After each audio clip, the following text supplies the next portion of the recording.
एका कंपनीमध्ये अचानक मशीन बंद पडली. मशीन सुरू करण्यासाठी माणूस बोलवणे गरजेचं होतं. माणूस आला देखील. त्या मेकॅनिकने अर्ध्या तासाच्या आत ते मशीन सुरू करून दिली. माणसाने 5,000चं बिल दिलं.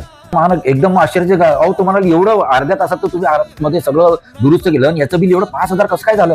त्या दुरुस्त करणाऱ्याने आपले खांदे उडवले आणि म्हणाला, त्या पार्टची जी किंमत होती ती फक्त 500 रुपये होती हो.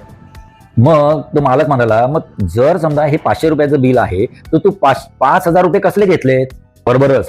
जो दुरुस्ती करणारा तो म्हणाला, बाकीचे 4,500 रुपये जे आहेत तो नेमका कुठला पार्ट बदलायचा हे ओळखण्यासाठी आणि ते बरोबर कुठं लावायचा याचं जे ज्ञान होतं त्या ज्ञानासाठी. या गोष्टीतून आपल्याला असं शिकायला मिळतं की योग्य ठिकाणी कुठं ज्ञान वापरलं गेलं पाहिजे, त्या ज्ञानाचा म्हणजे त्या स्किलचा तो पैसा आहे. अशी स्किल आपल्या प्रत्येकामध्ये असते आणि ही स्किल ओळखणं खूप गरजेचं असतं. ओळखा. मी सुरेश शिंपी. असेच माझ्याला व्हिडिओ लाईक करा, शेअर करा आणि सबस्क्राईब करायला अजिबात विसरू नका.